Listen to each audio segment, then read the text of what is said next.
Grabación. Ahí estamos. Bien, correcto. Ahí estamos, insisto, pues les damos la cordial de las bienvenidas en esta mañana. Vamos a iniciar ya nuestra clase número 3, una clase que tiene mucho, pero mucho que decirse, ¿eh? Hay muchas cosas que tocar en ella, así es pues de que vamos a cargar rapidito para que podamos tener acceso a... Aquí estamos, se demora solo unos segunditos. Vamos a confirmar si ya la están viendo. Ahí estamos. Uy, uy, uy. Vamos a ver. Bien, entonces para esta vamos a tener a bien en esta sesión platicar acerca de ya directamente lo que es el juicio ordinario laboral. Vamos a ver algunos de los presupuestos que se dan, actitudes del demandado, bueno, más bien pueden ser actitudes de las partes, como lo son la rebeldía, la naturaleza jurídica que tiene esta misma. Vamos a estar analizando qué es la confesión ficta, los efectos de ambas, ¿no? Al final de cuentas, también cómo justificar la incomparecencia en un momento determinado. Y luego, pues ya estaremos hablando directamente de lo que es la demanda. Vamos a chequear sus requisitos, cómo se modifica, asimismo, pues la solicitud de medidas precautorias y la capacidad legal en los juicios de trabajo y previsión social. Bueno, voy a pasarme el objetivo porque el tiempo apremia. Aquí ante ustedes hay una definición de lo que es el juicio ordinario de trabajo. Principalmente le quiero yo hacer énfasis a donde nos dice que en esta vía, esta definición es propia, es decir, su servidor la ha agotado, se discuten todos los conflictos individuales. Acuérdense de eso, por favor, mis muy apreciables, individuales, aunque sean 3 trabajadores que estén por el mismo hecho de que hayan sido despedidos, igual son individuales, ¿no? Los 3 pueden instaurar una sola demanda y unificar la personería, sí, se puede, pero el juicio sigue siendo individual por la categoría, pues, de que no es un conflicto colectivo, al no tener carácter similar a la huelga, al paro, o bien por altos directivos sindicales. Entonces, cuando ocurre un despido, ya sea de una persona indirecto, imaginémonos, ¿no? Un despido indirecto, ya sea de una o de 2 personas, y aunque las 2 juntas quieran demandar, de todas formas se va por la vía ordinaria. Y de todas formas sigue siendo un conflicto individual. Por supuesto, estos derivan principalmente de las relaciones laborales. Hacemos siempre hincapié en esto porque no tiene nada que ver el contrato de trabajo. Que haya o no haya contrato de trabajo, eso es lo de menos. Lo que tiene que existir es relación laboral y con la misma prácticamente pues estamos eh, eh, incoando directamente un conflicto o mejor dicho un proceso para remediar dicho conflicto. Algo además es de que decimos ahí que este es un proceso de conocimiento. ¿Cómo así que es de conocimiento? Bueno, el juez simple y sencillamente va a declarar derechos que están controvertidos. Por una parte, el actor va a asegurar normalmente que lo despidieron, que fue de forma injustificada, que fue un despido indirecto, eh, que no le han pagado prestaciones irrenunciables, que no le han pagado indemnización, ventajas económicas, híjole, un montón de circunstancias que están siempre relacionadas con esta temática. Prácticamente ahorita yo se las hablé todas prácticamente, que son las más comunes dentro de los procesos ordinarios laborales. Y por el otro lado va a estar el patrono que en muchos casos dice, no, yo ya pagué, sí, no, el despido fue justificado, esta persona se portó mal, lo que sea, ¿no? Entonces, ante ese contradictorio, efectivamente el juez va a tener que declarar un derecho. Aquí yo siempre quiero hacer una aclaración, porque a veces vemos en el tema de la Inspección General de Trabajo, muchas veces las personas recurren al ministerio, específicamente a la Inspección General de Trabajo, para que pues esta pueda verificar temas relacionados con pagos de... Es complicado que la inspección lo haga. Vamos a decir hasta dónde pueden llegar sus atribuciones, ¿no? Porque la atribución sí, efectivamente, puede pedirle al patrono que se vea, que ponga a la vista documentación para verificar que efectivamente pues se le ha pagado, así como ahorita el bono 14, un aguinaldo, sus vacaciones, todo eso, sí, sí lo puede solicitar el inspector de trabajo, ¿no? Porque esos ya son derechos que están declarados, ¿sí?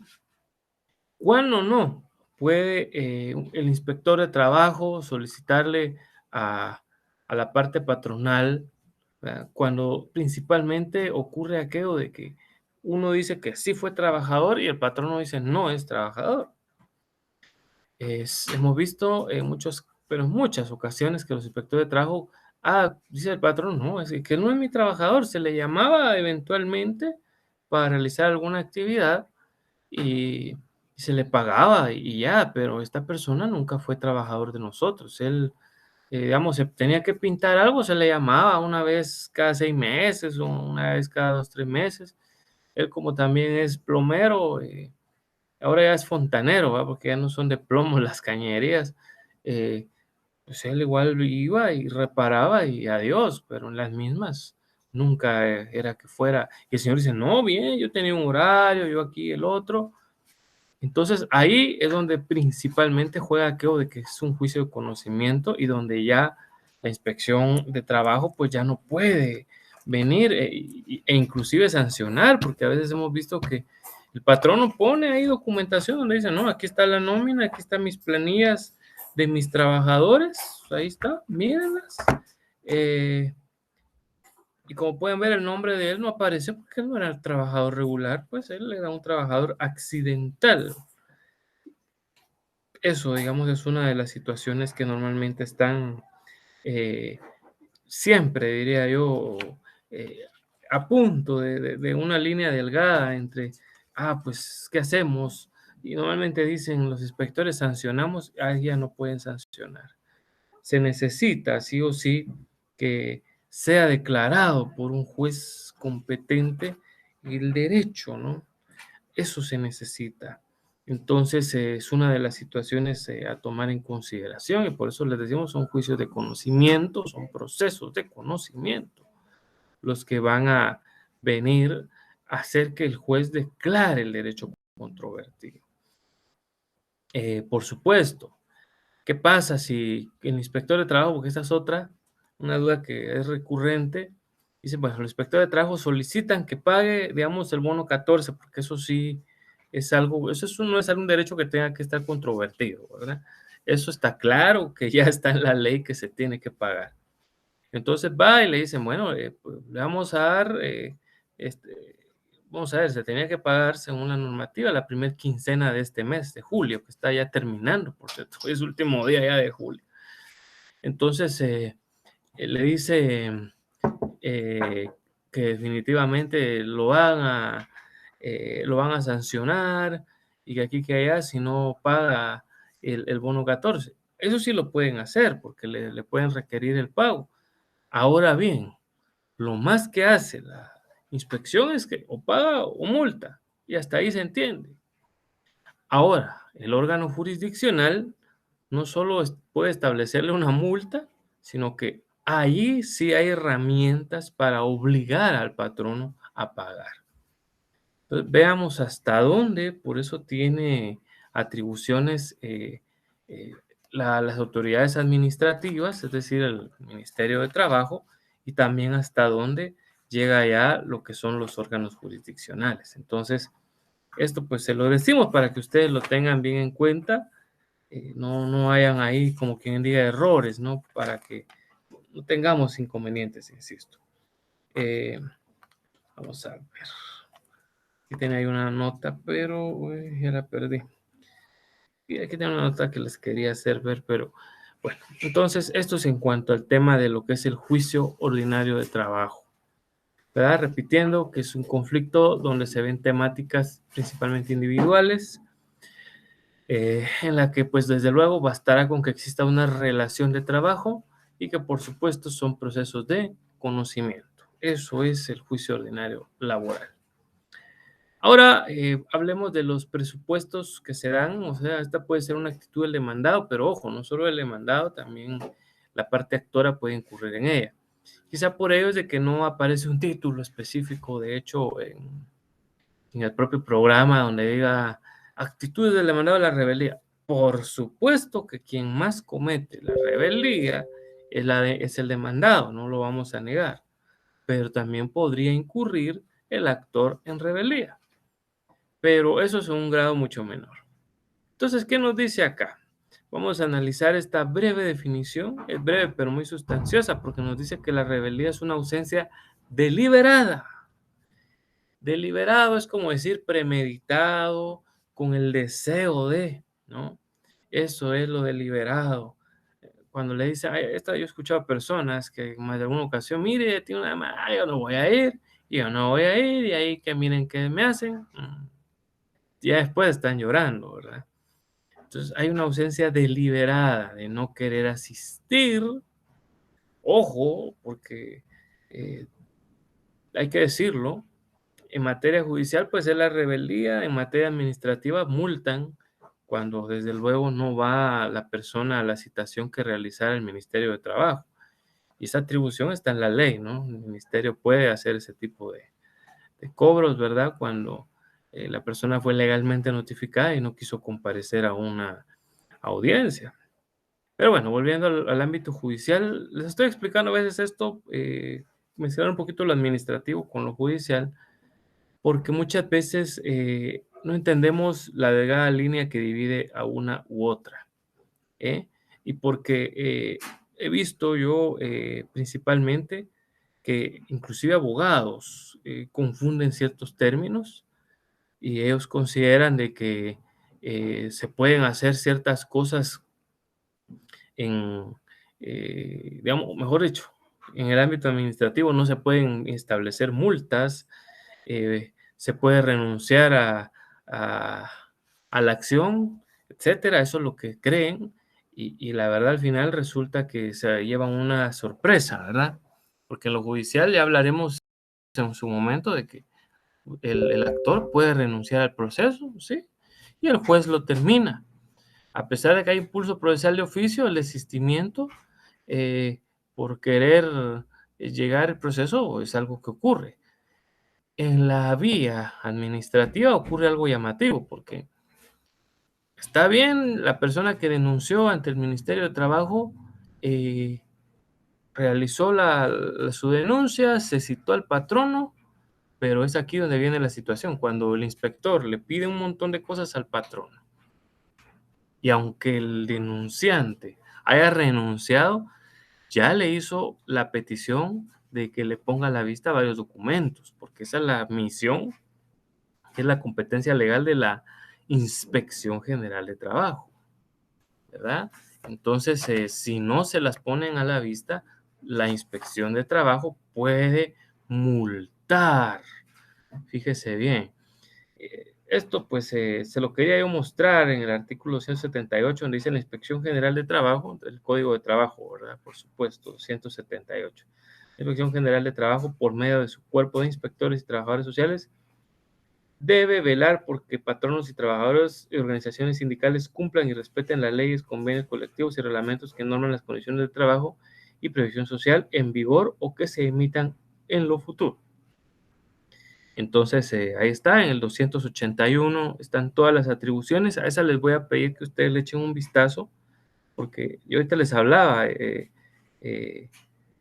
lo que puede exigirse. Miren, en el 281, el literal C, numeral 2, dice exigir la presencia del empleador o sus representantes. Imagínense. En el 3 dice examinar el lugar donde se encuentren. 4, tomar muestras de sustancias materiales. Imagínense todo lo que pueden hacer. Y solicitar que pongan a la vista varias cosas. Entonces, esto no están actuando ellos fuera de la ley, ahí está en la ley que es una atribución de ellos y es importante que ustedes lo tengan en cuenta. ¿Hasta dónde deben de llegar? Como hace un rato lo decíamos. Si hay un derecho controvertido, el inspector de trabajo ya no puede meterse, porque ya corresponde a un juez declarar si eso es un derecho o no, ¿verdad? Bueno, pero volvamos a la rebeldía. Ausencia deliberada. ¿Y con qué? Dice, con el propósito de restar el carácter contradictorio. Sí, no es que los juicios sean contradictorios en el sentido de que no se va a ir a hacer justicia o lo que sea, no, Se refiere a que, ni modo, en un proceso una parte está asegurando una cosa y la otra, pues, contraviene. Entonces, a eso se le conoce como un contradictorio. Y es lo que realmente se busca por parte del rebelde, ¿no? Restarle ese carácter de contradictorio. Pero, ojo, estos son tres aspectos que luego vamos a ver los efectos de la rebeldía, pero ahorita tres presupuestos o tres requisitos que tienen que existir para que se dé la rebeldía. El primero de ellos nos habla de haber sido legalmente notificado. A ver, ¿cómo se entiende que una persona fue legalmente notificada? Bueno, primero que nada, van los notificadores de los juzgados al lugar en el que ha sido señalada o señalado, mejor dicho, para que pues se pueda localizar al patrono o al demandado en su caso. Entonces van hasta ese lugar, obviamente se pregunta por el patrono. Bastará con que alguien diga sí, imagínate cuando es un lugar de trabajo, así dicen, ah, sí, es acá, él es el jefe. Ah, vaya, entonces voy a darle una notificación. No puede decir alguien, ay, no, no, pero yo no se la puedo recibir, ¿no? La normativa del Código Procesal Civil y Mercantil, de hecho, es el que nos establece de que puede ser recibido por un familiar, por un trabajador, por quien sea, puede recibir desde luego la notificación. Entonces, eso ya es estar legalmente notificado, no es que tenga que ser presencialmente, que sea ni más ni menos que el propio demandado, no. Aunque se la reciba alguien, eso ya se da por notificado legalmente. Claro, a veces uno ve casos en los que viene, hay personas que también la reciben por error. ¿Y qué tiene que hacer una gente que recibió algo por error? Pues devolver la cédula, ¿verdad? Pero devolverla rápido. Ahí sí que, como decimos al buen chapín, al chilazo, ¿verdad? Porque no podemos estar vedando un derecho ahí. Imagínense que, sí, que no sé qué, aquí es amigos legales y ahí en realidad amigos legales tienen enfrente y este es enemigos legales.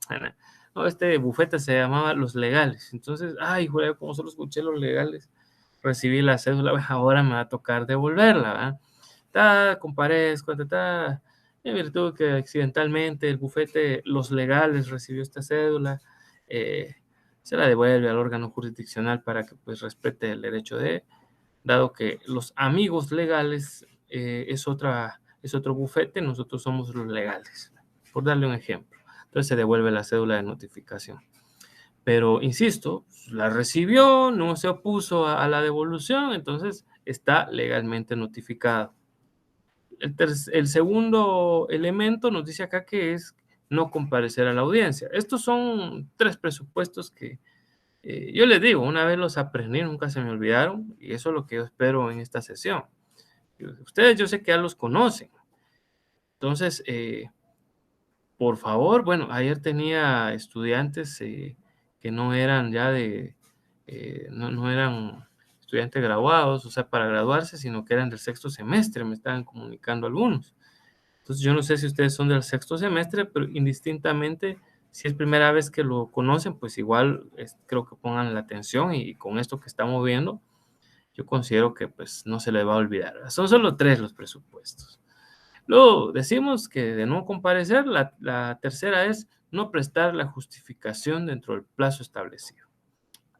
¿Puedo yo justificarme por no presentarme a una audiencia judicial? La respuesta es que sí. Pero ojo, el artículo 336 nos da el presupuesto único, ¿verdad? Porque solo por una razón yo me puedo excusar de no haberme presentado. Y aquí, ojo, porque vamos a hablar mucho al respecto.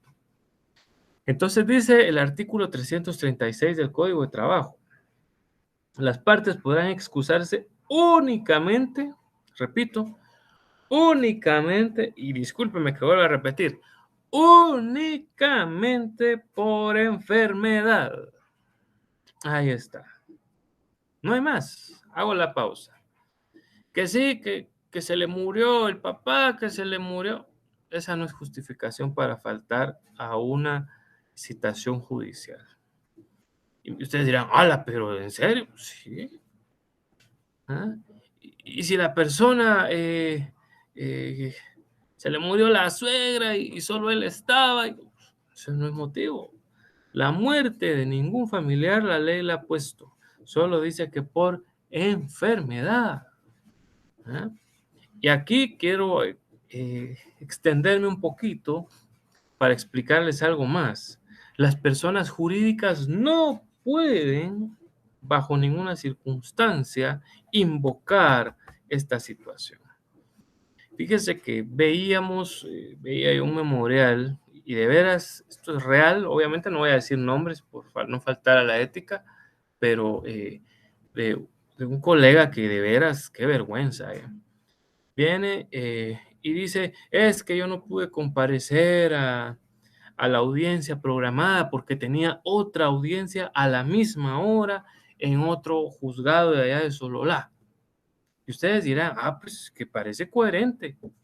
Ojo, cuando nosotros vemos la razón de inscripción del mandatario judicial, damos cuenta de que dicha entidad tenía 10 mandatarios judiciales. 10.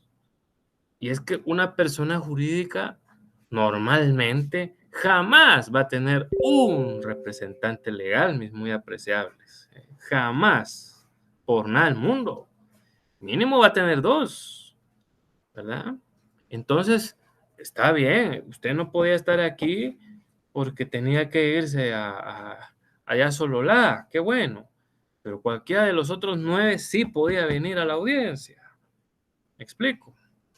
Hay jurisprudencia de la Corte de Constitucionalidad, perdón, y los invito a que entren ahí a ver jurisprudencia de la CC, pongan ahí buscar texto libre e ingresan la palabra eh, justificación de personas jurídicas en juicios ordinarios laboral y ahí les va a tirar o le colocan ahí improcedencia de la justificación de inasistencia en personas jurídicas y ahí le va a lanzar una serie de sentencias donde la CC ha dicho que solo las personas individuales pueden invocar el artículo 336 por no presentarse debidamente a una audiencia judicial.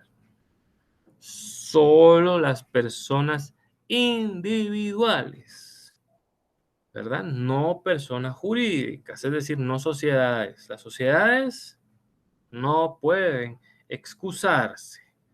Si usted algún día está como abogado de una sociedad y le dicen, si lo quiere alegar, va a ser el ridículo. De veras que sí. Y es mejor no hacerlo ustedes, porque, o sea, ningún juez en Guatemala se va a tragar semejante cosa, ¿verdad? Y el abogado adversario tampoco lo va a dejar pasar, olvídense. Uno inmediatamente le dice, mire, señor juez, aquí hay aquí hay un absurdo legal por parte de una persona jurídica. Las personas jurídicas no se enferman, ¿no? Son entes ficticios, ¿verdad? Que sí gozan de personalidad, porque sí gozan, no obstante, pues se hacen representar por personas individuales y es muy conocido, es una regla prácticamente general que las entidades siempre tienen más de un representante legal. Eso que digan que solo uno es mentira.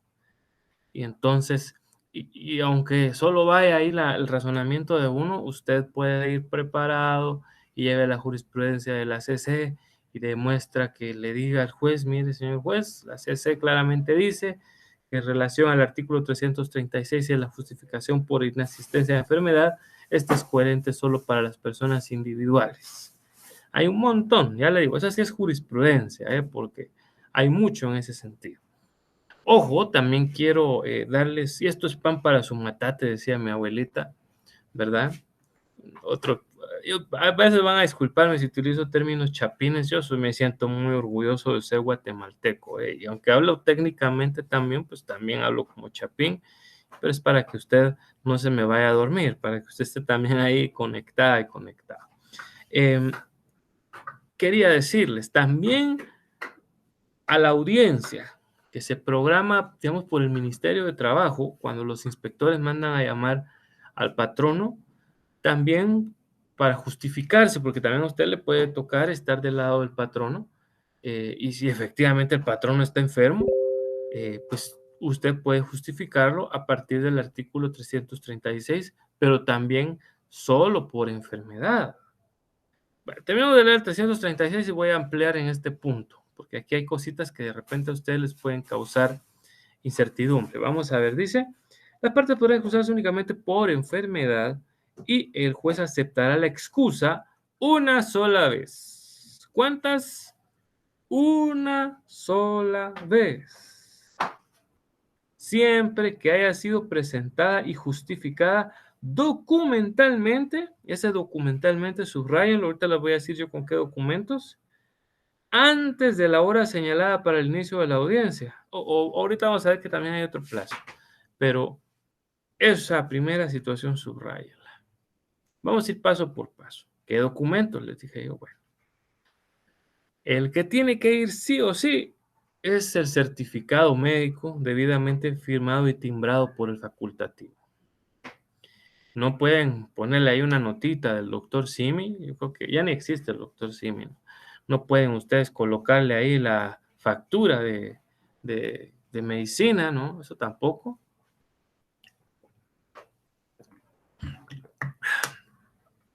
Simple y sencillamente tienen que agregar un certificado médico.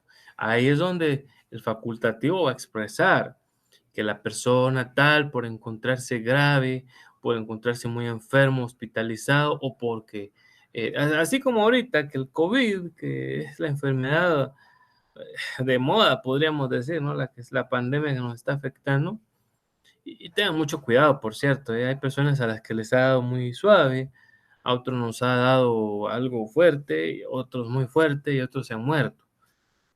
Usted no sabe qué lotería le pueda tocar con el COVID, así que mejor resguárdese, lo más que pueda, en serio.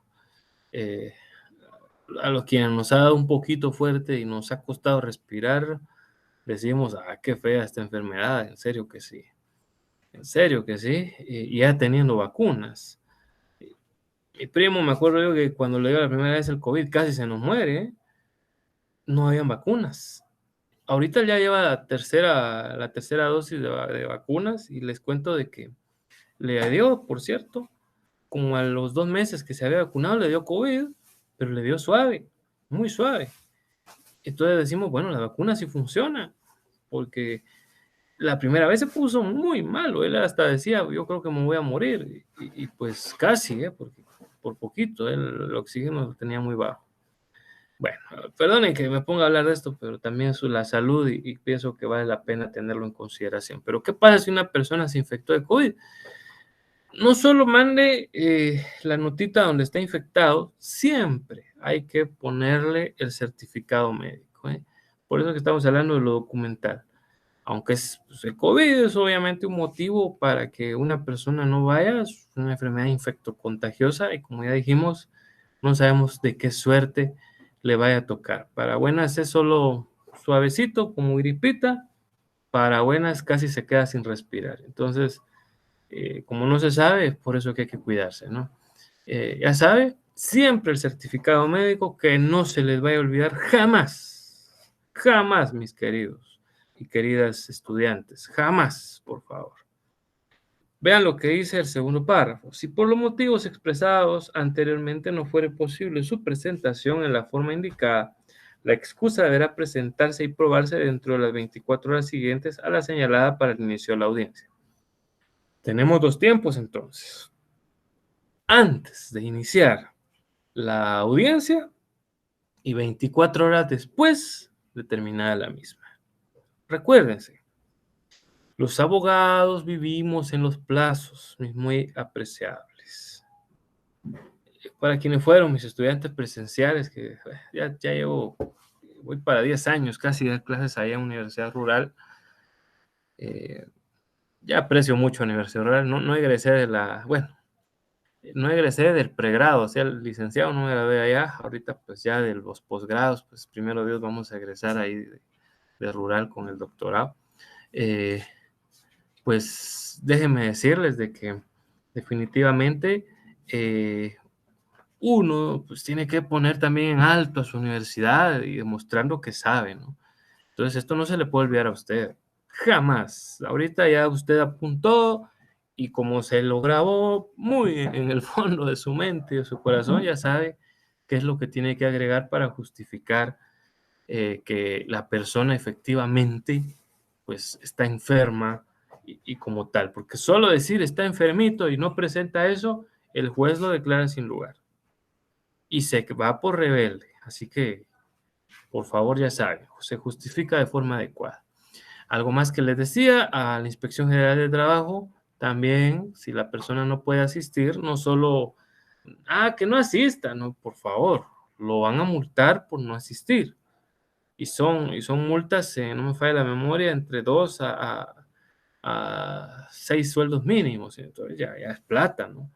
Entonces mejor que le pongan, mejor que le hagan su certificado médico, le sale más barato, y que explique ahí el facultativo por qué motivos la persona no pudo presentarse. Bueno, ¿y qué efectos tiene la rebeldía?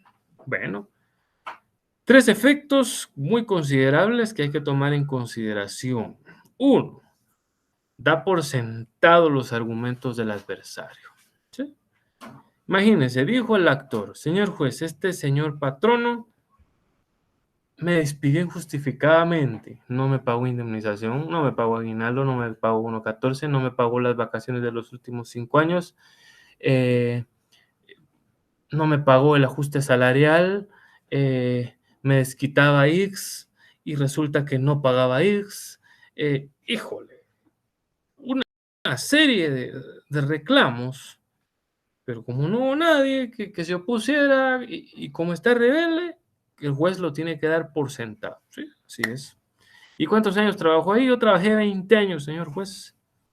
Entonces le corresponde, ya el juez hace la multiplicación. Bueno, después él emitirá el auto de liquidación, ¿no? Para hacer el cálculo, pero, juez toma nota, imagínense. Le dice, ganaba 5,000 quetzales al mes, señor juez, por 20 años. Entonces ya usted multiplica 5 por 10. Pucho, ya son 100,000 quetzales eh, de, de indemnización, ¿verdad? Entonces ya está bonito. Eh, Imagínense todo ese tipo de situaciones, que todo lo que ha hecho el actor se toma por cierto, tremendo, ¿no? Así es pues de que ya lo sabemos, la rebeldía tiene un efecto bien nocivo, efectivamente como tal. La segunda dice que hace que el rebelde tome el proceso en la etapa que corresponda. Bueno, y déjenme decirles, la etapa que corresponde es la segunda instancia, porque en primera instancia se acaba. ¿Y por qué de una vez leamos eh, el tercer efecto, donde dice eventualmente es objeto de una sentencia prematura? Sí. Entonces, veamos veamos, si no se me olvida, es el que 348, creo, espérenme.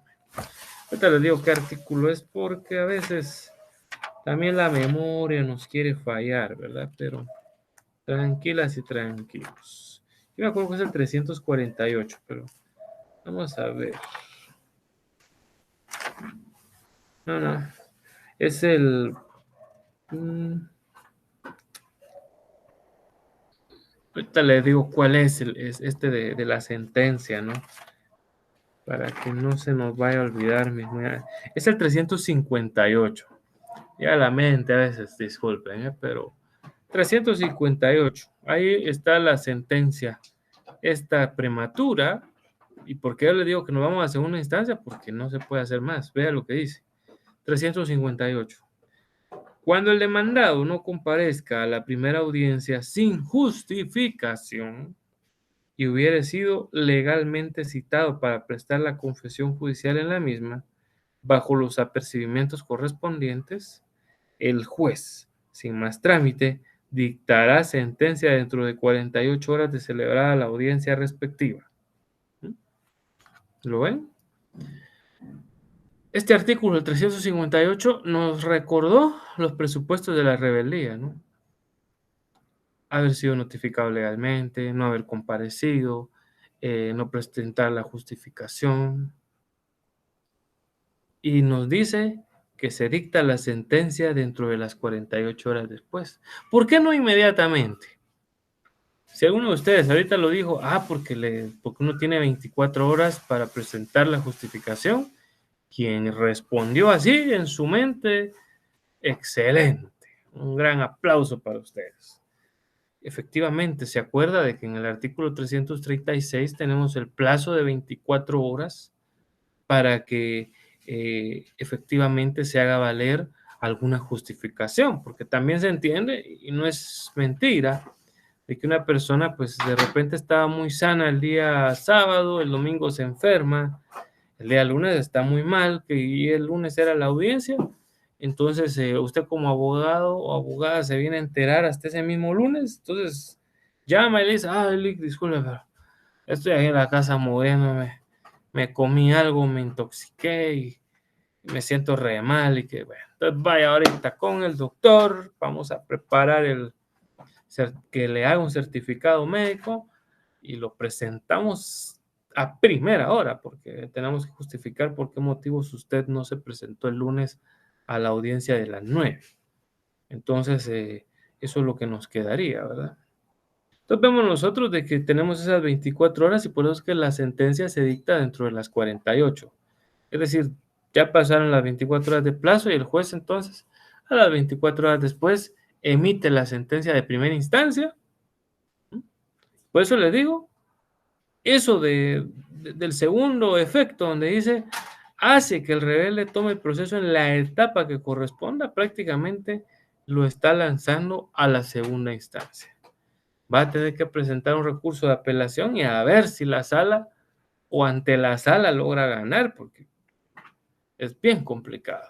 Ya le soy sincero, o sea, ganar un proceso así en rebeldía es bien, bien complicado. Ya todos los presupuestos que dijo el actor fueron tomados por válidos. Hay que tener argumentos muy sustentables para poder contravenir. En la mayoría de casos se alega mucho el tema de la notificación, aunque eso es bien difícil porque ya nos dimos cuenta cuándo se da a alguien por legalmente notificado. Pero también en la realidad pasan cosas, ¿no? A veces hay trabajadores que reciben las notificaciones y de repente son amigos del demandante y por lo mismo pues se le arriesgaron, pero no pusieron de conocimiento al patrón. Entonces cosas así pueden pasar efectivamente, pero todo eso tiene que alegarse y probarse, ¿verdad? Y a ver si un juez también se lo traga, porque ya les digo, los jueces, pues al final un juicio ya a la sala, porque allá no son ni los jueces, sino son los magistrados, tendrán que examinarlo muy bien en segunda instancia. Así que ya lo tienen ustedes en cuenta. Efectos de la rebeldía son bien tóxicos y definitivamente pues esa sentencia prematura la hemos leído nosotros en el 358. Se acaba rapidito en primera instancia el proceso, porque eso sí, y nos vamos a segunda instancia a ver qué dice la sala, ¿verdad? Bueno, entonces terminamos esta parte de la rebeldía recordándonos de los 3 presupuestos que nunca se les van a olvidar a ustedes.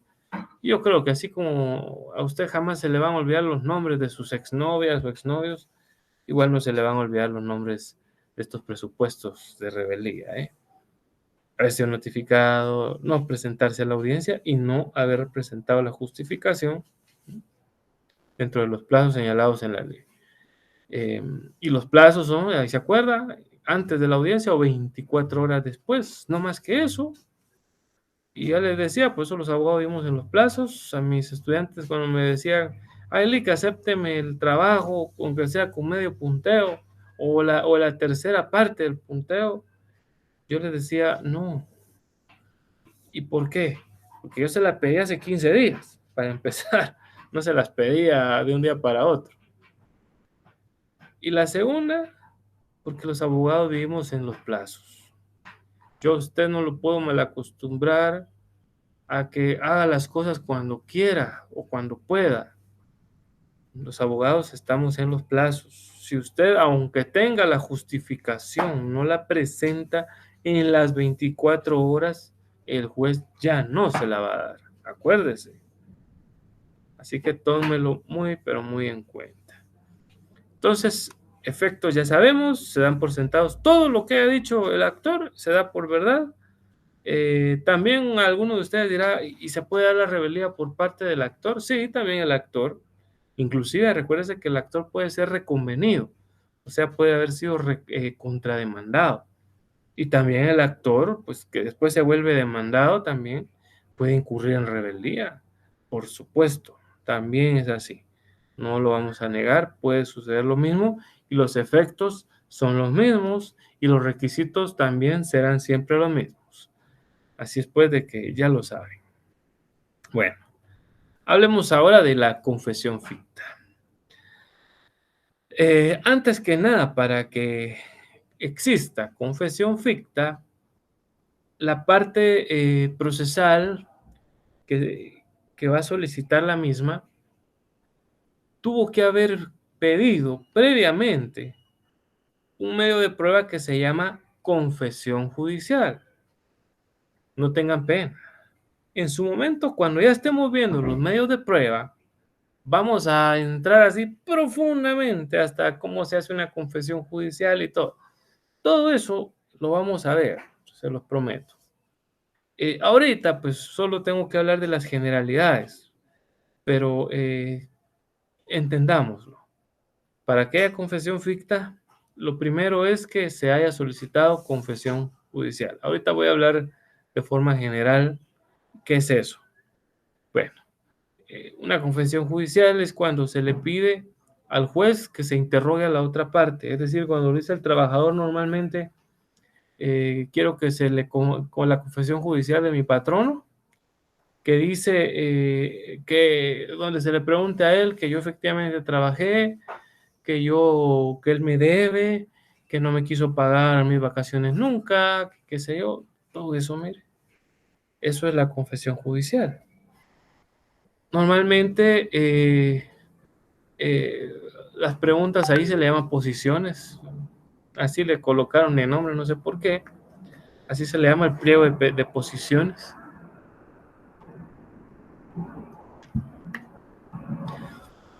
Se, prese se presenta el pliego de posiciones y pues el juez lo examina, bueno, en su momento vamos a ver bien eso, y la realiza. Entonces, esta confesión judicial se pidió, pero resulta que la persona que tenía que venir y responder a las preguntas, pues no está. Entonces, por eso es de que decimos de que tiene los mismos presupuestos que la rebeldía. Es decir, que para que alguien sea confeso de manera ficta, efectivamente tuvo que haber estado legalmente notificado, perdón, eh, pues no presentó tampoco la debida justificación al respecto, ¿verdad? Y por supuesto, pues no asistió. Entonces tuvieron que haberse dado esos tres presupuestos en el mismo sentido de la rebeldía, tanto como de la confesión ficta. Son los mismos requisitos. Insisto, solo que para que ocurra esta confesión ficta, la parte que la solicitó tuvo que haber pedido la confesión judicial. Entonces, voy a adelantarme un poquito solo para decir que en el famoso pliego de posiciones, las preguntas todas se realizan en sentido afirmativo. Y es por eso de que es peligrosísimo no responder a una confesión judicial. A diferencia de lo que ustedes ya vieron o se recordarán en el derecho penal, principalmente en la primera declaración donde no pueden hacerse preguntas sugestivas en derecho penal, ¿verdad? Usted no le puede decir al sindicado, efectivamente diga si usted conocía a la víctima.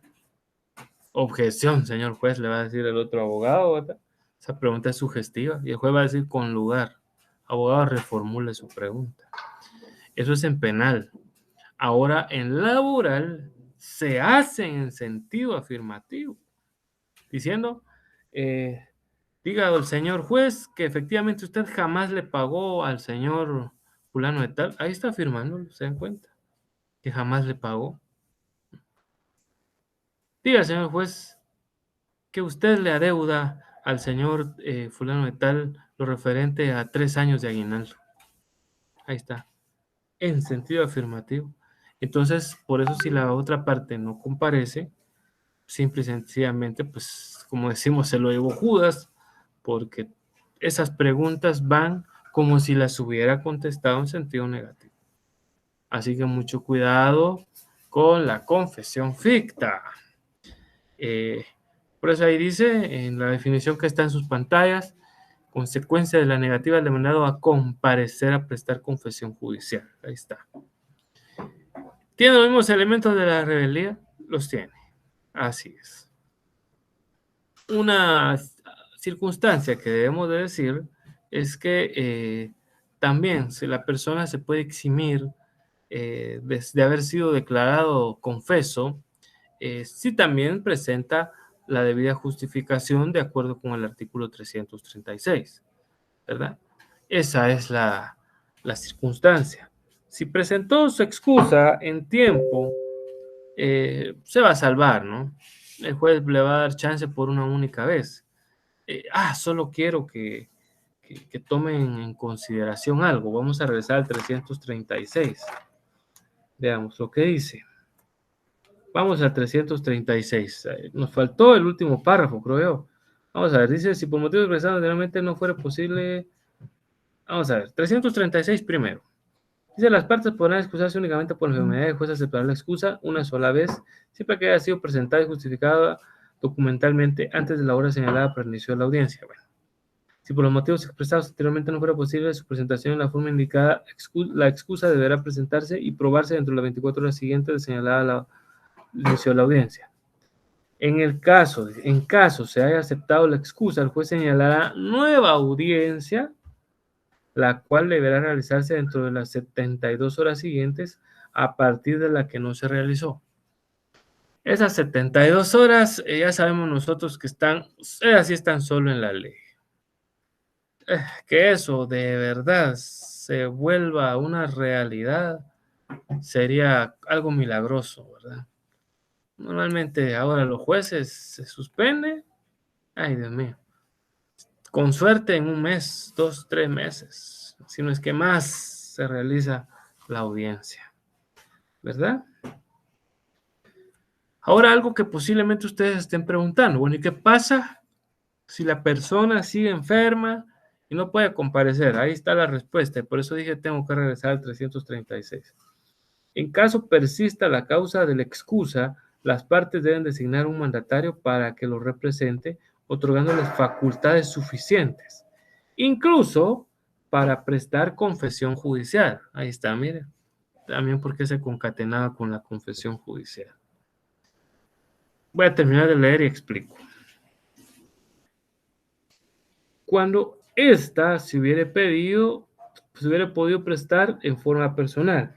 En este caso, si el mandatario no está suficientemente enterado de los hechos, se le declarará confeso. Vaya, ¿qué es esto que acabamos de leer? Por eso es que yo dije, lo tenemos que volver a leer en el 336. Bueno, primer momento, ya sabemos de que si persiste, es decir, la otra persona sigue enferma, está muy mal. Ahorita que hablamos del COVID, resulta que hay algo que también se le conoce como COVID persistente, ¿verdad? Hay casos muy severos donde la gente está, es como que el COVID los esclavizó. Perdón, quiere decir de que están saliendo de la crisis y vuelven a recaer y vuelven y vuelven. Y ya llevan meses incluso así. Por eso les digo, cuídense, porque no sabemos a quién le pueda caer uno de esos COVID persistentes. Y entonces, ¿qué tiene que hacer? Nombrar un mandatario, ahí lo dijo la ley. Es un mandatario judicial, no vayan a poner ustedes ahí mandato general, no, no, no.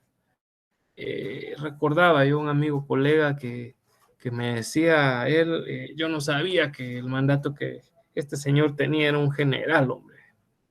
Entonces, usted tiene mandatos, sí, y a veces en las carreras, cuando él fue, resulta, ¿verdad? Que por supuesto lo que tenía era un mandato general. Y eso nos sirve, obviamente la parte contraria se lo protestó y el juez declaró con lugar la protesta. Pues sí suspendió la audiencia y mientras tanto pues se atrasó como unos 8 meses. Imagínense, fue brutal y todo por no fijarse. Pero ojo, a veces uno por las carreras o lo que sea le toca, entonces ya sabe usted que el mandato que tiene que tener la persona es un mandato judicial con representación. Un mandato general no le va a servir de nada. Es un mandato judicial, el único que va a poder presentar. Y como ya leímos, normalmente se le tiene que dar los poderes para que pueda incluso hacer frente a una confesión judicial. Pero ¿qué pasa si no le dan los poderes? De todas formas, dice la ley, se le declarará confeso. Aunque diga, pero mire, yo no tengo poder para contestar esa ronda. Te preguntas, entonces el juez va a decir, el juez lo hace de oficio, aunque yo como abogado, si veo que al juez se le está pasando, se lo puedo recordar. ¿Verdad? Porque si el juez dice, entonces si no hay confesión judicial, pasaremos al siguiente medio de prueba. Usted le levanta la manita al señor juez ahí y él le va a decir, sí, abogado. Honorable juzgador, con base al último párrafo del artículo 336, yo quiero recordarle a su señoría que en caso, dice la ley, que aun cuando él no sepa, no esté enterado de los hechos, se le declarará confeso porque hay una confesión judicial que se pidió en tiempo, honorable juzgador. En tal sentido, solicito que se atienda lo ya recomendado y aunque esté aquí presente el señor, pues tenga la confesión ficta por hecho, dando todos los argumentos que están en ella como positivos. Entonces el juez va a decir, bueno, sí, está bien, así es abogado, está bien, con base en el artículo 6, toma en consideración lo que ha dicho el abogado. ¿Ya? Entonces, las posiciones que han sido presentadas en tiempo, así se le llama al cuestionario, ahí se acuerda, las posiciones que han sido presentadas en tiempo, pues se tienen por contestar de forma positiva en virtud que la otra parte ha sido declarada confesa. Señor juez, ¿pero por qué? Porque lo dice la ley. Ahí no nos hagamos bolas, ¿eh? Lo dice la ley. Entonces, mucho cuidado, porque si se le escapa, sale perdiendo. Y si sí se lo puso, pues tiene que contestar a la confesión judicial, ¿verdad? No tenga pena. Ya después hablaremos hasta de cómo se hace una confesión judicial, hablaremos de su ritual, pues, porque tiene un ritualito para poder realizarse la confesión judicial. Eso lo veremos en su momento, cuando estemos viendo los medios de prueba. Ahorita teníamos que hablar generalidades de la confesión judicial porque obviamente no puede haber confesión ficta sin que haya confesión judicial. Entonces, por eso es que teníamos que hablar de ella. Bueno, ahí está, pueden darse cuenta ustedes de que aún la persona estando presente puede incurrir en confesión ficta, que eso es casi tan malo como estar rebelde, en serio que sí. Bueno, dicho esto, ahora pasamos a hablar de la demanda. La demanda. Y bueno, ahorita no sé, se me ocurre como que si alguien ahí por telepatía me hacía una pregunta de que si también la confesión ficta puede incurrir en esa, la otra parte, es decir, el demandante puede también ser declarado confeso. La respuesta es que sí. Imagínense que el demandante ofreció la confesión, no ofreció cualesquiera medios de prueba, el demandante. Pero viene el demandado y él, al contestar su demanda, coloca entre los medios de prueba la confesión judicial. Y si el otro no quiere contestar o también tiene un mandatario y no tiene las calidades, se le puede tener declarado por confeso también. Por eso es de que si bien es cierto, tanto la rebeldía como la confesión judicial pueden ser dos actitudes del demandado, pues también son actitudes que puede incurrir en su momento el demandante. Interesante, ¿no? Ahí lo toman en cuenta y lo anotan, ¿eh? Porque también puede ser al revés la situación. Eso sí, tanto los requisitos como los efectos son los mismos, eso sí no cambia. Bueno, hoy sí, entremos a hablar de la demanda. Bueno, aquí tenemos una definición de Landelino Franco, A mí no mucho me gusta esta definición, pero ese libro es muy famoso. Y por eso fue que la puse adrede para que ustedes puedan examinarla y ahorita podamos discernir una mejor definición que esta. Dice acá que la demanda es el escrito por el cual se ejercita, perdonen que hoy sí esté leyendo, pero ya van a ver por qué lo hago. Ejercita en juicio una o varias acciones o entabla un recurso de la jurisdicción contencioso administrativa. Esta definición ya se dieron cuenta ustedes que tiene varias cosas controversiales. El primer punto dice que es un escrito y vamos a ver nosotros en el artículo 332 del Código de Trabajo que la demanda no necesariamente puede ir escrita, también la puedo presentar de forma oral. Entonces no es necesariamente un escrito. ¿Ya? Luego dice, se entabla un recurso, ¿no? Una demanda no es un recurso. Un recurso es un medio de impugnación en contra de una resolución. En cambio, la demanda es el inicio de un juicio en el que se demanda, o sea, se pide que se haga justicia. Entonces, no podemos decir que en una demanda estoy interponiendo un recurso. Eso es absurdo. Ojo, insisto, pues esta definición es bien polémica, no es la mejor. Y dice luego en jurisdicción contencioso administrativa, eso todavía es más confuso. ¿Por qué? Porque ustedes creo que ya llevaron, porque, insisto, no sé si le estoy dando ahorita a estudiantes del sexto semestre o ya, o los que ya cerraron, pero indistintamente, eh, creo que ustedes ya saben que existe un proceso contencioso administrativo. Eso es en el ámbito de la administración, ¿verdad? En el derecho administrativo. Entonces, que pongamos esto aquí es confuso. Y bueno, ya que está esta definición mala, usted se estará preguntando, ¿y entonces cuál es la buena definición de demanda? Esa se las voy a dar yo ahorita. Y le voy a dar varias. No están escritas, no. Son simples deducciones. ¿Qué es una demanda? Bueno, es la solicitud que se le hace a un órgano de justicia. ¿Eh? Es la solicitud que se le hace a un órgano de justicia ante conflictos laborales que están controvertidos. Ante conflictos laborales que están controvertidos. Esa es una definición de demanda. ¿Eh? Les voy a dar otra, que es una demanda y una que de repente sea más sencilla todavía.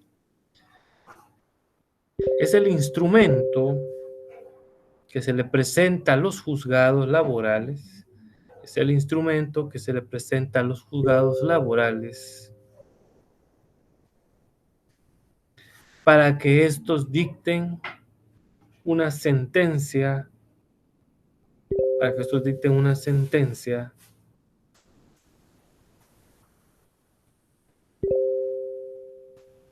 que haga justicia a sus peticiones, que haga justicia a sus peticiones. Ahí está. Cualesquiera de esas es una definición mucho más acertada, que no les va a dar confusiones ahí en nada. Este libro es muy famoso y es muy bueno, no voy a decir que no, pero de repente esta definición de demanda no es la mejor. Bueno, vamos ahora a echarle un vistazo al artículo 332, porque ese es el primerito donde vemos que dice, hasta el final, de hecho, es donde está diciéndonos que las modalidades de la demanda es que pueden ser presentadas de forma oral o de forma escrita. Así lo dice. De forma oral o de forma escrita. Oral, pues ya entendemos que es de viva voz. ¡Ojo! Normalmente si yo voy como abogado a un juzgado de trabajo y digo, mire, vengo a presentar mi demanda, los oficiales van a decir, ay, trae su memorial. No la voy a presentar de forma oral. Le van a decir, hagan la campaña, mejor tráigala así, escrita, y nosotros aquí le damos trámites que no tenemos tiempo para para poder nosotros ahorita redactársela. Háganos la campaña, pues usted le dice, no se vaya a pelear a los juzgados, la verdad, yo siempre he sido de esa la sugerencia que yo les doy. Todos somos seres humanos y todos necesitamos del otro ser humano, esa es la verdad. E ir uno muy imponente no nos ayuda, ¿verdad? Entonces le van a decir eso. Si una persona se presenta a demandar y no tiene los recursos, es muy posible de que también le digan ahí en el juzgado, ay, vaya a un bufete popular, ahí que le apoyen, que allá. ¿Eh? No obstante, pues podría presentar su demanda de forma oral, aunque yo no sé si en la práctica esto todavía realmente se haga, ¿verdad? Porque, insisto, pues los juzgados están muy saturados, sí, muy saturados, eso sí es una realidad. Entonces, son de las cosas que ni modo. Ah, y ahorita me recordé una pregunta que vi que estaba en el tablón. Alguien me preguntaba qué era un juzgado pluripersonal. Aprovecho de una vez a responderle, ¿no? Se le llama pluripersonal cuando dentro de un juzgado hay más de un juez. ¿Cómo así? Imaginémonos el juzgado tercero de trabajo de aquí de la capital. Este juzgado tercero de trabajo antes tenía solo un juez para toda la judicatura. Pero dada la necesidad que existe, la Corte Suprema de Justicia pues ha implementado de que pueden haber dos juzgadores ahí mismo, ¿verdad? Dentro de esa judicatura. Hasta les hicieron su juzgadito a cada uno para que puedan realizar sus audiencias por separado. Ahí está el juez A y el juez B. Entonces, cuando los juzgados tienen esa característica, decimos que se volvieron pluripersonales. ¿Estamos? Es un juzgado pluripersonal cuando hay más de un juez en el juzgado. Esa es respondiendo a la preguntita que vi que alguien me dejó por ahí. Ah, otra pregunta que vi, dos preguntas habían. Y disculpen si al principio no las abordé, pero quería salir rápido de esto. Ahorita voy viendo que vamos bien con el tiempo. La otra que me dejaron, me decían que qué era el sobreseimiento. A ver, en materia laboral no hay sobreseimiento. No existe, ¿eh? Esto es penal. Voy a responderlo solo porque de plano, pero eso es de penal, y tal vez porque como yo a veces comparo procesos, mencioné algo de penal, pero esto es de procesal penal, ¿eh? El sobreseimiento es un acto jurídico que el juez puede decretar en la etapa intermedia, y con ese se termina prácticamente el proceso, ¿verdad? La persona no va a ir a un debate oral y público si el juez considera de que va a declarar el auto de sobreseimiento. Entonces, también cesan medidas de coerción que tenga impuestas como tal, eh, y listo, pues prácticamente esas son las grandes ventajas de sobreseer en materia penal. Solo lo respondí porque de plano, pero voy a lo laboral porque este curso no es penal. Bueno, dice ahora qué requisitos tiene la demanda, aterrizando otra vez con nuestro bendito laboral. El artículo 332, eso es lo bonito de laboral. Hasta ahí mismo están colocados los requisitos de cómo hacer una demanda. O sea, nos dan hasta el chivo en el artículo 332 de cómo hacer una demanda. Y de veras que no es complicado. Y prácticamente si usted sabe hacer una demanda de laboral, ya puede hacer una casi que en lo civil, en familia, o sea, de ahí agarra usted el croquis. Por supuesto, cambian los fundamentos de derecho y todo lo demás. Pero bueno, esas son de las situaciones. Hay que ver que en la demanda se pueden reconocer dos clases de requisitos. Acuérdese, hay dos tipos de requisitos. Unos llamados esenciales. La sola palabra nos dice, ¿verdad? ¿Por qué son esenciales? Porque esos no pueden faltar, son vitales, ¿eh? Esos no pueden subsanarse ni dejarse pasar por ningún juez. Si a su demanda le hace falta un requisito esencial, usted va a obligar al juez a que él le imponga un previo. Y ese previo le va a decir justamente eso. Es un pequeño decreto judicial donde dice previo. a dar trámite a la demanda, es, se le hace saber a la parte actora o a la parte interesada que debe de colocar el requisito número tal, descrito en la ley tal. Así se lo pone, que cumpla con, ¿eh? Se le da el plazo, le dan un plazo razonable, a veces de 5 a 10 días, para que se subsane. Si en ese tiempo no se subsana, el juez ya dijo, si no se subsana en ese plazo, se tendrá por rechazada la demanda, que es terrible, ¿no? Entonces, de ponerle atención. Ahora, los requisitos secundarios, resulta que estos, yo al momento que presenté la demanda, me los pueden dejar pasar, pero ojo, los tengo que enmendar en algún momento. Eso sí que no se le olvide. En algún momento sí los tengo que componer, pero no me van a rechazar de entradita la demanda. Entonces tengo yo tiempos para poder, llamémoslo así, enmendarlos antes de que lleguemos a la primera audiencia o durante la primera audiencia, cuando el juez me pregunte que si deseo ampliar o modificar la demanda. Pero ya hablaremos de qué consecuencias tiene.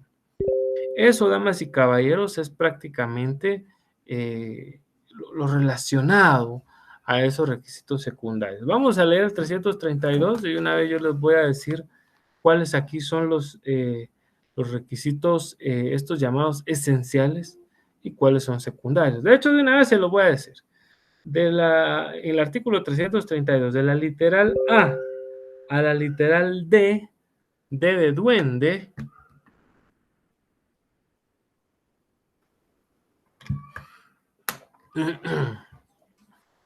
permítame, vamos a chuparnos una de esas pastillitas, Vic, porque después de hablar solo uno un tiempo, ya ni el agua le hace un efecto. Muy buenas estas cuestiones, que consta que no le hago publicidad a la Vic. También creo que los halls pueden servir. Bueno, dice acá, de la literal A la D, todos esos son esenciales. Esos son requisitos esenciales. De la literal E de elefante a la H son secundarios. Vamos a ir leyendo por qué. Bueno, dice artículo 362, toda demanda debe contener A. Designación del juez o tribunal a quien se dirija. Ojo, hay una circular en el organismo judicial desde hace como 3 años, o más creo yo, que dice que no tiene que dirigirse ninguna demanda a los juzgados de admisibilidad. ¿Por qué? Que muchos abogados están cometiendo el error de que como ellos son los primeros que le reciben a uno, al menos aquí en la capital, es muy posible que en algún departamento pues no haya juzgado de admisibilidad. Entonces ahí sí usted tiene que colocarle juzgado tercero, de instancia de trabajo, aunque ahí normalmente ya dijimos que no hay jurisdicción privativa, ¿verdad? Entonces ya usted dirige la petición, ¿no? Como tal, pero reiterando, ¿no? Con esta situación, aquí en la ciudad capital, no le ponga juzgado primero de admisibilidad, no, no, no. Solo ponga juzgado de trabajo y previsión social. Hay quienes, he visto yo, los colegas dicen juzgado y dejan unos guiones y ponen después trabajo y previsión. Como usted quiera. La redacción se respeta. Usted solo diríjala al juzgado por sorteo, después ya le informarán cuál, ¿verdad? Pero no las dirijan a los juzgados de admisibilidad. ¿Por qué? Van a preguntarse algunos. Respuesta. El juzgado de admisibilidad no va a ser el que va a conocer su caso. El juzgado de admisibilidad únicamente revisa que usted cumpla con estos requisitos esenciales que dice el 332. De eso se ocupa y nada más.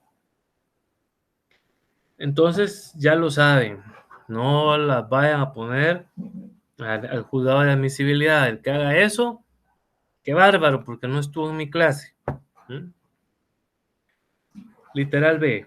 Nombres y apellidos del solicitante, edad, estado civil, nacionalidad, profesión u oficio, vecindad y lugar donde recibe notificaciones. Es obvio, se tiene que saber el nombre completo de la parte actora. Si se dan cuenta, ahí no menciona el DPI, dice vecindad. No obstante, es mejor colocarle el DPI que la vecindad.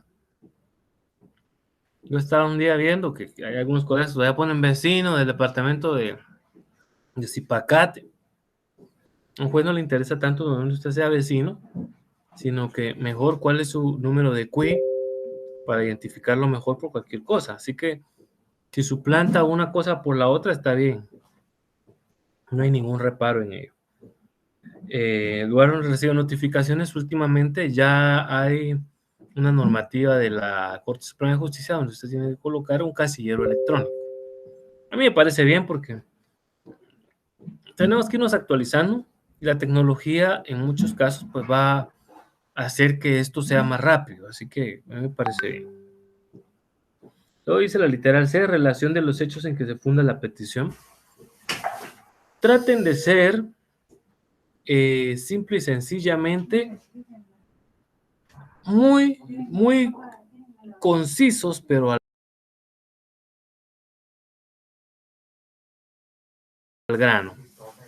Es decir, no se extiendan un montón y tampoco caigan en ser muy escuetos, ¿verdad? Pero no se trata de que usted le vaya a poner en una tarde lluviosa de un 14 de febrero de 1998. No, no, no. Yo que era un gran trabajador fiel a las normativas y mis valores. Nada así. Tiene que ponerle mucha atención, pero en serio, mucha atención a cuándo inició la relación laboral, cuándo terminó, ¿verdad? ¿Qué es lo que se está realmente reclamando? Esos son los detalles a los hechos a los que se refiere esta literal C. El D dice, nombres y apellidos de la persona o personas a quienes se reclama el derecho o contra quienes se ejercita una o varias acciones e indicación del lugar en donde puedan ser notificadas. Vamos a hablar varias cosas al respecto. La primera, esta situación, normalmente usted puede colocar, y se recomienda incluso, que mejor usted coloque antes de la relación de los hechos, escriba ahí previamente a quién está demandando. Y si usted lo coloca así, no se lo van a rechazar, no tenga pena. Esta pregunta me la hicieron muchas veces en la universidad. Me decían, pero mire, Lick, ¿y qué pasa si yo pongo primero a quién demando antes de la relación de hechos? Dele, tranquilo. La mayoría lo hacemos así. Un juez por eso no le va a rechazar el memorial. No se lo va a rechazar. Es más, va más ordenado porque primero se identifica a usted, después se identificó a quién está demandando y después por qué. Y no es primero por qué y después a quién. O sea, me explico. Para que se tome ahí en consideración. Ahora, fijémonos ahí en otros detallitos. Nos dice, solo disculpen mis apreciables, un momentito.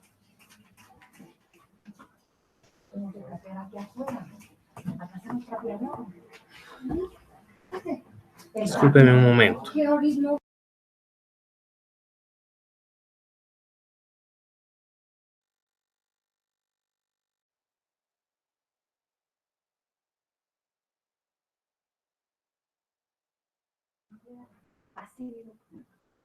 Disculpen mis apreciables. Bueno, aquí ya repusimos esto. Vamos a continuar. Dice ahora en el E, enumeración de los medios de prueba. Yo sé que algunos dirán, ala, pero ¿cómo es posible que un medio de prueba sea de carácter secundario? Sí, lo que pasa es que a veces hay pruebas, incluso ya vamos a ver cuáles, que pueden ser propuestas después de la primera audiencia. Ya vamos a ver cuáles. Entonces, por eso son de carácter secundario. Yo, sin embargo, les voy a invitar a que desde un principio ustedes, por favor, tengan esto listo, ¿eh? De una vez pongan ahí los medios de prueba. F, petición que hacen al tribunal en los términos precisos, por supuesto. Ustedes sus peticiones háganlas muy concretas. Aquí en laboral no tiene usted que pedirle al juez que notifique a una de las partes, que habrá prueba, que dicte sentencia. Eso no se lo tiene que pedir al juez. Él lo va a hacer. Luego dice lugar y fecha. Tampoco es necesario que se lo coloque porque al final le van a poner un sello en el juzgado donde dice el lugar y la fecha en que están recibiendo. Firma el demandante de prisión y si no puede hacerlo, hasta yo como abogado puedo firmarlo a su ruego, ¿verdad? Eso lo permite la ley del organismo judicial. Entonces, por eso es que hay requisitos secundarios, ya se dieron cuenta ustedes, que sí se pueden dejar pasar o se pueden subsanar despuesito, como decimos al buen Chapín. Luego dice, de la modificación de la demanda, esto es bien importante. La demanda sí puede ser modificada, puede ser ampliada, también la contrademanda, diría, no, la demanda, puede modificarse, perdón, o ampliarse. Antes y también durante la primera audiencia, cuando el juez le pregunta a usted, a la parte actora se le pregunta si desea ampliar o modificar la demanda, en ese momento es. Ya después ya no, por el principio de preclusión. Ya no se puede. No obstante, aquí es donde yo les quiero poner énfasis. Siempre que se haga esto, se va a ir atrasando el proceso. Siempre. Miremos rapidito el artículo 338, el tercer párrafo es. Tercer párrafo del artículo 338, miren. Y dice, si en el término comprendido entre la citación y la primera audiencia, o al celebrarse esta, el actor ampliare los hechos aducidos o las reclamaciones formuladas, a menos que el demandado manifieste su deseo de contestarla, que nunca lo van a hacer, lo que se hará constar, el juez suspenderá la audiencia y señalará una nueva para que las partes comparezcan a juicio oral en la forma que establece el artículo 335. ¿Por qué yo dije que eso nunca? Es que nunca, mis apreciables. ¿Cómo va a pensar ustedes que la parte demandada va a querer ayudar al actor? ¿No? Si lo que quieren en muchos casos solo es atrasar el proceso. Entonces, nunca, llamémoslo así, en el 99.9% de las veces no va a suceder. Entonces, ustedes mejor traten de llevar bien pulida su demanda para que no hayan inconvenientes. ¿Me explico?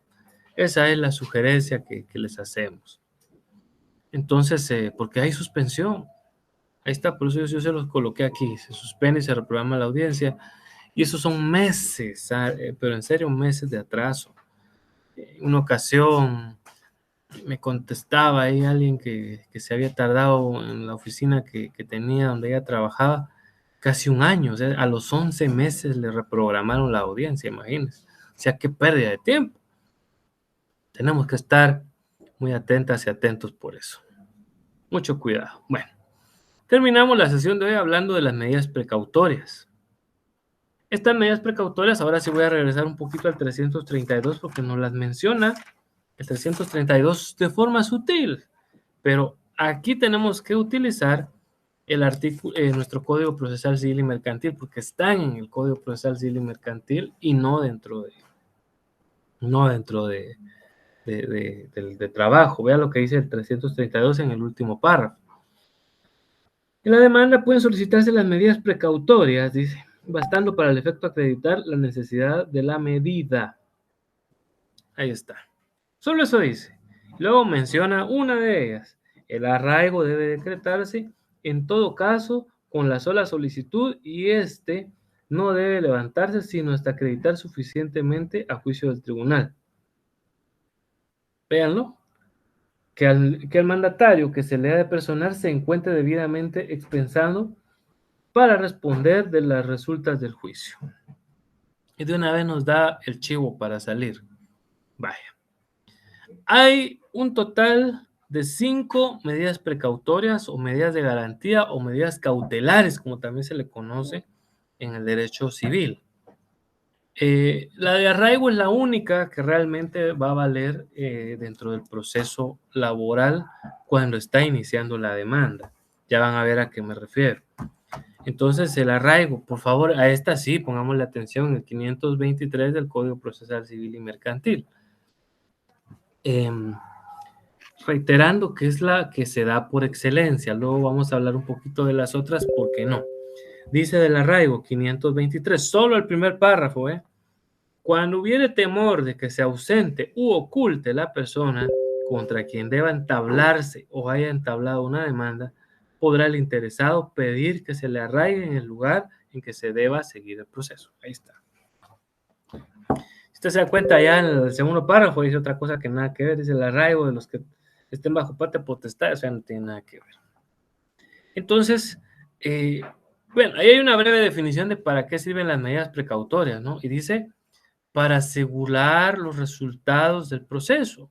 ¿Y cuál es el resultado? Pues que se haga justicia al final, que la persona no se vaya del país, porque si se va del país a saber qué va a suceder. Entonces, eso es lo que son los resultados. Así que mucho cuidado. Entonces, con el arraigo, damas y caballeros, tenemos que tomar en consideración que definitivamente, pues, es una medida de las que van a impedir que alguien se vaya del país. En este caso, el demandado. Ya vimos que dice que no se levanta así de fácil. Para eso habrá que prestar una contragarantía de conformidad con lo que establece el 533 de ese mismo código, donde dice en cualquier caso en que proceda una medida cautelar, por eso les digo, se les llama precautorias o cautelares o de garantía, como usted le quiera decir. Salvo lo después en el artículo 524 para el arraigo, el demandado tiene derecho a constituir una garantía suficiente a juicio del juez que cubra la demanda, intereses y cosas para evitar la medida precautoria para obtener su inmediato levantamiento. Ahí está. Clarito, ¿no? Aparte es el arraigo del 524, ese no lo es esa parte, por eso les dije solo el 523. Se tiene que prestar una contragarantía y plata que tiene que depositarse, dejar a un mandatario judicial. Entonces ahí el juez ya puede decir, bueno, sí están demandando a esta persona por 200,000 quetzales e hizo un depósito por 250,000 y ya tiene a su mandatario judicial, puedo levantar la medida para que se pueda ir al Mundial de Qatar, por decirles un ejemplo. Entonces, para eso sirve el arraigo, ¿verdad? Ya les dimos el norte, el chivo, de también cómo poder levantarlo. Mandatario judicial con representación y prestar la garantía. Que ya dijimos, tiene que ser por el monto de la multa, no que sea la nueva, por el monto de la demanda más un porcentaje de costas y daños y perjuicios que podrían darse. Principalmente es lo que se pide siempre. Las otras, ¿por qué no son de laboral? Bueno, la anotación de demanda, solo echémosle un vistazo así rapidito para que ustedes vean que esto no tiene nada que ver con laboral. Dice, anotación de la demanda. Cuando se discuta la declaración, constitución, modificación o extinción de algún derecho real sobre inmuebles, podrá el actor pedir la anotación de la demanda. Ya desde ahí, desde que la ley nos dijo derechos reales, ya se recordarán ustedes de los derechos reales que hay de garantía, de uso, goce, disfrute, todo eso que tuvieron que ver en Civil 2. Pues imagínense que una persona esté diciendo, yo como esa casa está hipotecada en favor mío y ahora resulta que esta persona la quiere vender, voy a pedir que se haga una anotación de demanda. Pues se le pide al juez que se anote en el registro de la propiedad que sobre ese bien inmueble existe una garantía, un derecho real de garantía de hipoteca y que mismo no puede ser enajenado, sino pues pagando también, por supuesto, ese monto, o bien que lo cubra el comprador, porque eso también es válido. Entonces, se dan cuenta, eso es civil, no tiene nada que ver. El embargo del 527, ojo, hay dos clases de embargo. El embargo precautorio y el embargo de ejecución. Son dos cosas diferentes. Este embargo del 527 es precautorio y este no aplica en laboral. En la ejecución, el embargo de ejecución, ahí sí aplica. ¿Cómo así? Dirán ustedes. Primero veamos qué es el embargo y después lo explico. Pues. Dice el 527. Podrá decretarse precautoriamente el embargo de bienes que alcancen a cubrir el valor de lo demandado. Intereses y costas para cuyo efecto son aplicados los artículos referentes en esta materia establecidos en el proceso de ejecución. Pero estamos en medidas precautorias. En civil normalmente se acostumbra que una persona me debe 100,000 quetzales, entonces yo solicito que se le embarguen sus cuentas bancarias para que así pues durante el desarrollo del proceso no deje, no vaya a sacar toda la plata. Embargo precautorio, eso es en civil. En laboral es muy difícil que lo hagan porque es un proceso de conocimiento. Entonces el juez primero tiene que ver si efectivamente hay que pagarle la plata al actor, y entonces por lo mismo el embargo no va a progresar. El embargo de ejecución en laboral, sí, pero ¿cuándo es un embargo de ejecución? Cuando ya hay sentencia debidamente ejecutoriada, ¿no? Ya es cosa juzgada, donde efectivamente ya el juez de trabajo y previsión social determinó que si hay un derecho se tiene que pagar, no quiere pagar, entonces ahí sí ya ordena que se le embarguen algunos bienes para que alcancen a cubrir los montos de la... Eso es el embargo ejecutivo, pero el embargo precautorio es otra cosa. ¿Mm? Ahí lo toman muy en cuenta. Luego dice el secuestro en el 528, igual, ¿no? El secuestro, dice aquí, se cumplirá mediante el desapoderamiento de la cosa de manos del deudor para que sea entregada al depósito de un particular o una institución legalmente reconocida con la prohibición de servirse en ambos casos de la misma. Bueno, normalmente de forma civil, cuando yo le presté el carro a una persona y ahora no me lo quiere devolver, yo le digo, mira, ahí te encargo, pasámelo, y no quiere, entonces yo le pido al juez, mire, como ese carro es mío, lo puede ir a chocar, por favor secuéstrelo, señor juez, y que lo guarde en un taller de depósito, porque el carro es mío. Ahí está un secuestro. En laboral no opera. La intervención del 529 tampoco, porque esa es más en mercantil. Dice, cuando las medidas de garantía recaigan sobre establecimientos o propiedades de naturaleza comercial, industrial o agrícola, podrá decretarse la intervención de los negocios. Ahí está. Están viendo los socios que no se están dando las utilidades, no se están distribuyendo bien, le piden al juez que por favor intervenga, ¿no? Y con ello, damas y caballeros, pues es una medida precautoria. Ya vimos entonces que en laboral sobre la RAI, además, ¿no? Terminamos, si esto es muy simple, muy fácil, capacidad en los juicios laborales. Normalmente en cualquier clase de proceso se dice que hay que tener 18 años cumplidos. Recordémonos que en materia laboral existe la capacidad relativa y dicha capacidad relativa, pues como tal, dice que a partir de 14 años, sí, así es, con que ya exista, aunque ahorita le han estado tratando de subir a la edad, ¿verdad? Ahorita dicen que 15, hay un acuerdo ministerial de eso, de 15 años, pero todavía la ley, que es la manda más sobre un acuerdo gubernativo, dice que de los 14. Entonces, si va un jovencito a decirle a usted, Lake, fíjese que a mí me despidieron, no me han pagado, algo así como lo que hace ese Choquichis. Yo no sé si todavía tendrá el mismo dueño, el dueño del pasado, sí lo digo porque me consta, una persona que contrataba jovencitos y puros patojos, tal de no pagar sus prestaciones, era un sinvergüenza. Yo espero que ese señor ya no sea el dueño, o si lo sea, pues ya sea regenerado un poco, ¿no? Porque por eso lo hacía. Y si algún jovencito le llega a usted a decir, mire, mis derechos, no importa, y aunque después le quieran alegar que no tiene capacidad legal, eso sería un abogado que no sabe de derecho laboral, ¿no? Que le diga, no, ¿cómo va a venir un patojo de 16 años? Es incapaz. No. En materia laboral le va a decir usted a partir de los 14 años, y ahí desde el 149 al 151 está lo relacionado con la capacidad de los menores de edad, pero que tienen esa situación de ser relativa. Bueno, ahí está un trío de preguntas para que ustedes puedan echarles un vistazo. Pues estamos ahí corriendo con la clase porque ya se nos fue el tiempo. Se dan cuenta, había bastante contenido. Por lo mismo, pues yo les agradezco mucho su atención. muy amables, muy apreciables. Si Dios nos lo permite, pues será la próxima semana cuando les vuelva a saludar a la misma hora y por esta misma vía. Se cuidan bastante y buen provecho.